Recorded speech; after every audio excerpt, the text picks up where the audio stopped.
big projects are exciting just on scale alone, right? But they tend to have less personality. Um, so it does seem like the way to make exciting stuff is to stay small sometimes. Um, Yeah, it's challenging though. yeah. It doesn't always work. You have to find creative financing models. Uh, You have to find people maybe that you know, are fine taking a little less profit. But yeah. there's also, you know, like I said, you get them done faster. There's less risk in them. Um, Usually, I think people stay there longer, like specifically housing. How does it change for you as a landscape architect at Um, that scale? Like you're I, working across a you, huge scale, a range. yeah, and I, of all the different scales, I think the scale of La Semilla is the stuff that I enjoy the most because there are first there's fewer people telling you, hey, don't do that cool thing. No, you can't do the cool thing. We got to do something boring. You know that.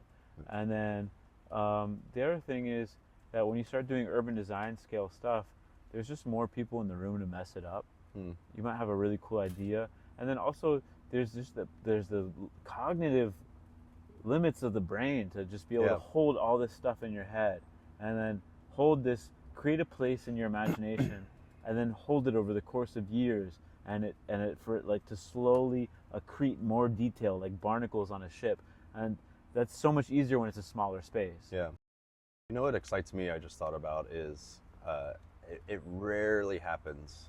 When you said urban design, I started thinking about like master plans, and then those usually get chopped up and sent out to Yeah, like separate RFPs, and so yeah, you end up with like 5 architects, you know, trying to fill in a block, but not really together necessarily no, because of the scale. But you look at something like a fantastic example in Little Italy in San Diego here, the Lynn block, that like this huge city block, and Ted and Jonathan and Rob and Kathy and Public, mm-hmm, like they all took a piece, mm-hmm, and they all they all put their little piece, you know, of the puzzle together, and it stitched it together, and it's one of the most it's amazing like mid-block experiences and perimeter block. yes, Or I don't know if you've seen what Tyler Hansen and Philip and Adriana and Marcel did on C Street and Golden Hill. Tyler bought a big property and split it into 4 mm-hmm, and sold them to each of those, and each one built a different house on it, so 100% different. very cool, And it's like this beautiful like collage of materials and form, yeah, and they all were able to like take their ownership of that property, but like put this like thing together. So yeah. that to me, like as a research idea of taking small scale and making it bigger, like can you do both? Oh, Right. I'm 100% convinced that we can and that we should, and Yeah. that something like sports arena Yeah. should not go to one Yeah. architect and one developer. I think Yeah. that's ridiculous. I think what they should have done from the very beginning is made it a Lin block kind of a thing. And yes, it's complex, but deal with it.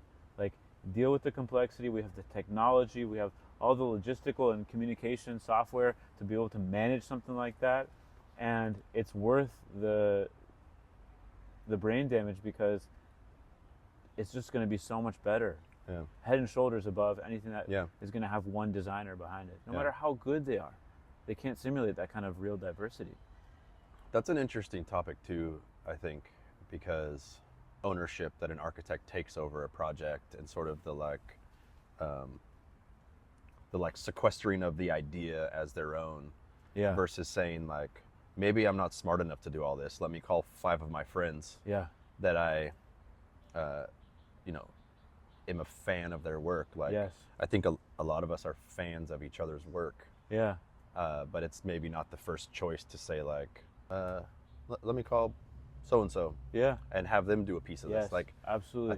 I think that's it's the same with running a design studio or architecture office. Probably the same for you guys. I was a sole proprietor for 7 years, I think, of the 9 years, 6 years of the 9 that I've had my own company, largely working by myself.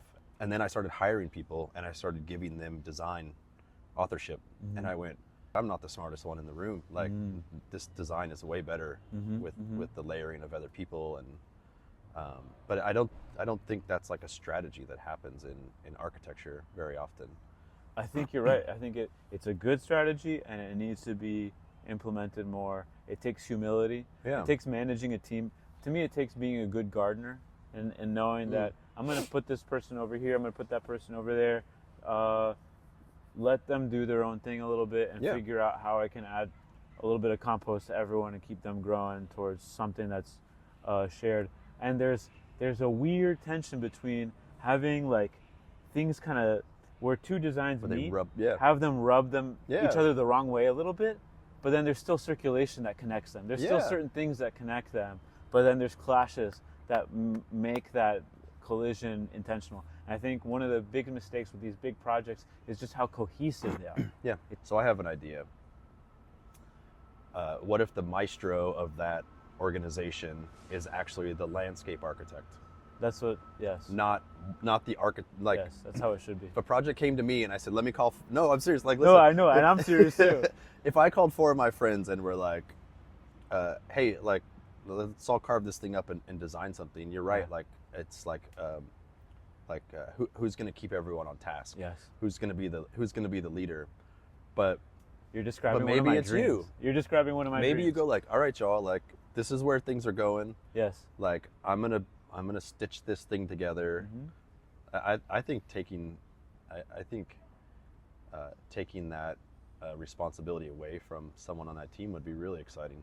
Yeah, someone who knows what a good city feels like, but doesn't design buildings, so they don't stick their opinion into things. Yeah, and just like let the team kind of. But it's a lot of pressure on you, honestly, because like those could be amazing buildings, and if you can't, find the connections or like, I don't know. Yeah, it's exciting. It is exciting. I like that proposition. I'm gonna cry. I want to ask you something about process. One of the tricky things about designing stuff is knowing when it's done. Yeah. There's this like temptation to keep pulling at things and tugging at things. How do you know when something's done? Is it a gut feeling or? Personally, I don't think I'm ever sure I know when it's done. Yeah. I think there's a point where you have to be comfortable with what you have. Yeah. But also, every project is what could I do better on the next one? Sure. You find something late that you can't test, or seeing stuff on the screen versus having it printed out. Yeah. Even when you get into like construction documents, when you start looking at details and sections and these really technical things, I've found that I go like, oh, like maybe this could have been. It pulls you back to like the massing and the 3D. So I think it's a constant back and forth. I learned from working with Ralph Rosling, like you were saying with David, is you design as long as you can. Yeah. And make judgments about what that impact is. But I don't think anything's done. I think architecture is, it's an iterative process within a project, and it's an iterative process across your career. Mm-hmm. I personally, like when we're working on projects, I like to get to a point and then I go, let's just meet with Ben. He's gonna, like the project we're doing by USD, we had some initial ideas and we were just kind of running through this entry sequence, and I was like, let's just leave it. And you come in and you're like, what about this? And then it like, and the wheel starts turning. Yeah. So sometimes you just need to put it aside or talk to someone else about it or turn it upside down. Yeah. Like, do you ever do that? Now it's architecture. Yeah, like if you're stuck. Yeah, this was school. Classic like, move. Yeah, if you're stuck on a plan, turn it upside down, and you'll see it differently, right? That's like beginner's art, like lesson 2 when you draw your hand. Have you done this? Yeah. You draw your hand, and you end up drawing what you think your hand is. Yes. And then, like, if you turn it upside down, you really get a feeling for it. Yeah. So I think totally. I think just getting space from it helps, but. You have spent some time cutting meat up. You want to tell us about that? Sorry for the vegetarians that are going to watch this, but like when there was like hanging hindquarters, come in on the hook on the rail, and and so my dad would like cut it 90% of the way, and then give me the bandsaw to like cut through the loin to like break the beef the rest of the way. But beyond that, I was packaging what was being cut largely. Yeah. Also watching him build relationships with his customers. So it was a very small, like, independent grocery store, largely like a poor Hispanic neighborhood in Sacramento, and these customers he had for 25 years plus. And so, like, watching him build those relationships was probably the coolest part. Yeah. That's community. Yeah, it really was. Yeah. But anyways, yeah, I think that I hold that in pretty, like, high regard, I think. Yeah, definitely. I can't believe you asked me that. No, it's great. It's great because that gives you perspective. Yeah. A lot of one of the important things about architecture is we talk about, like, architecture's ability to change the world. Of course, any conference you go to in anything, they talk about, oh, well, jewelry making is going to change the world, or, irrigation design is going to change. But we love to do that in architecture. We like to talk about the ways it can change the world. And one of those things is the fact that you're designing as kind of an act of service for the community, and it requires you to have empathy with people of all kinds of different backgrounds who are going to encounter your spaces, those stages that, as you referenced earlier, for the world. The fact that a lot of people who get into architecture don't have perspective, don't have only ever worked in architecture. Yeah, I think also this profession sort of requires you to get outside of the profession. Yeah. If you really do, like, even like you see how I was raised as, like, a valuable experience, and then I see someone like you who's traveled through South America and has connections to Miami and Cuba, and, like, very knowledgeable about the world, as that to me is more valuable than what I'm saying to you, because I haven't experienced that stuff, right? So, like, you have to, like, I think you have to be aware through your career, especially when you're young, that you have to go do those things. You have to go read other books, or listen to different music, or not be friends with other architects. Yes. Like, you really have to stretch that in order to bring influence back to the work that you do, that isn't just that copy and paste thing where you're looking at your favorite architect and going, how do I recreate this? It's very, it's probably the one thing that I wish I would have done more. Just experience the world, read more. For architecture, or for design, like, if your audience is the world, you have to understand your audience. If it's the general public, you really got to understand, like, what are the hits that people want to hear. Yeah. That's probably the most difficult part, is that we have to understand lived experiences that even you can't understand unless you've actually done it, even if you can relate to it. Especially with community work or working with nonprofits, affordable housing, like, stuff like that. Like, it's very hard to think what they need, like the user needs. But you kind of have to, in order to respond to it, or at least understand it, or recognize it. Like, what are we doing if we're not? Maybe this is a question for you. Like, if we're not helping somebody, like, what are we doing? Is it, like, creating an opportunity or a space, not a physical space, but, like, a space in their life that they can then understand the next move or something, like. That's a good question. I think I have an answer for that from the landscape point of view and from an urban design point of view. I'll give you two different answers. From a landscape point of view, I think, you're right. You're not helping people.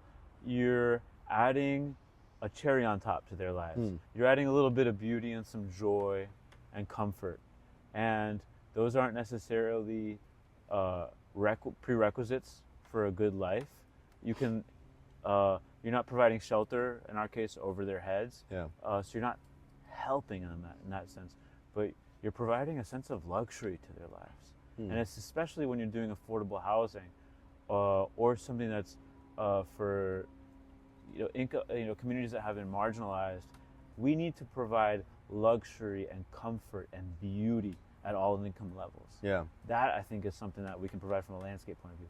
From an urban design point of view, that is actually, I think, more about helping people. helping people get to work Explain. comfortably, safely, Mm. helping people move, healing the city, connecting its tissues back together in a Mhm. way that where you can get from point A to point B and not get killed on a Yeah. bike or something like that. The other thing is help people do the things that their deepest urges tell them to do, like find a mate, like a beautiful park where you run into someone that is that's the attracted stage. to you. That's the That's the stage. Yeah. stage. You're setting up the stage. Yeah. And on a grand scale, creating a place where a mother and a son can walk along and watch the sunset together and connect and have a contemplative moment. Yeah. There's a bit of that in public realm design. Yeah.